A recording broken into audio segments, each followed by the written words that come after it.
Hai teman-teman semuanya. Perkenalkan, nama aku Kesha Agustina Tumanggo dari kelas 10 AK2. Nah, di video kali ini aku mau ngejelasin nih ke teman-teman semua tentang siklus akuntansi.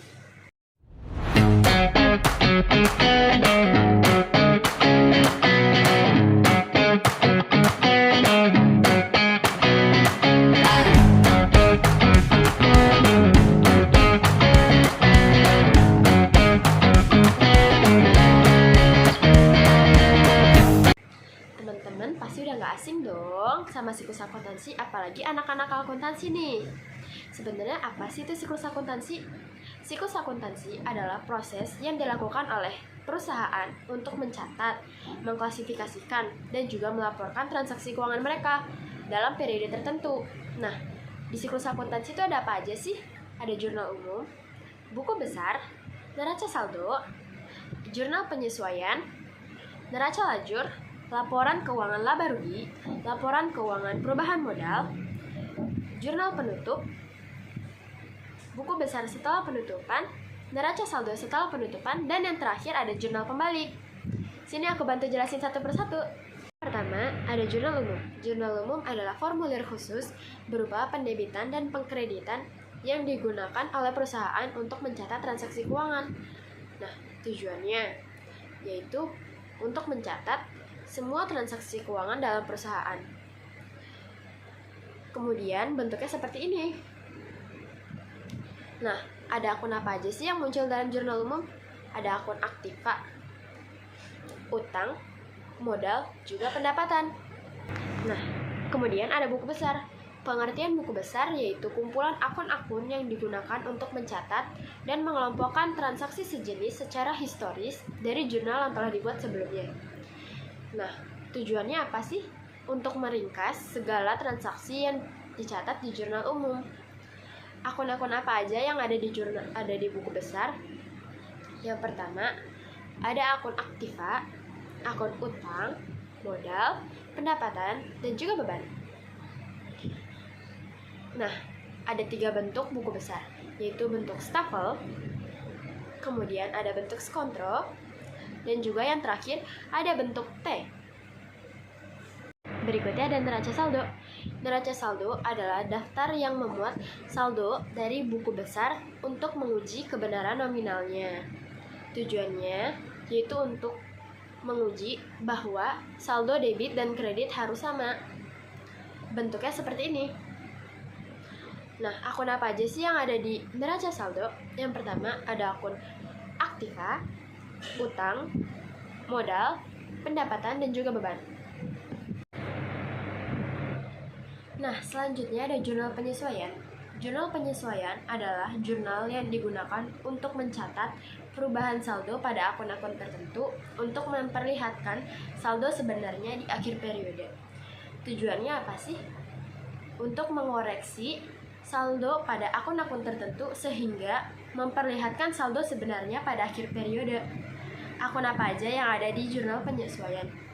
Yang pertama ada akun beban dibayar di muka, ada pendapatan diterima di muka, ada beban terutang, pendapatan terutang, dan juga penyusutan. Bentuknya seperti ini. Kemudian ada neraca lajur. Neraca lajur adalah lembar kerja untuk memudahkan menyusun laporan keuangan. Nah, tujuannya yaitu untuk mempermudah menyusun laporan keuangan karena sudah diringkas dan juga digolongkan. Akun apa aja sih yang ada di neraca lajur? Ada akun real dan juga akun saldo laba. Nah, kayak gini nih bentuk neraca lajur. Selanjutnya adalah laporan laba rugi. Laporan laba rugi adalah laporan yang dibuat oleh perusahaan untuk mengetahui laba atau ruginya sebuah usaha. Tujuannya yaitu memberikan gambaran kinerja keuangan suatu perusahaan dalam periode tertentu. Akun apa aja sih yang muncul? Akun yang muncul ada akun pendapatan dan juga beban. Berikut gambarannya. Nah, selanjutnya ada laporan keuangan perubahan modal. Laporan keuangan perubahan modal adalah laporan yang menyajikan informasi kenaikan atau penurunan modal suatu perusahaan pada akhir periode akuntansi. Tujuannya yaitu untuk menunjukkan perubahan modal pemilik pada akhir periode akuntansi. Akun yang terdapat dalam laporan keuangan perubahan modal yaitu modal awal, laba atau rugi, kemudian ada prime.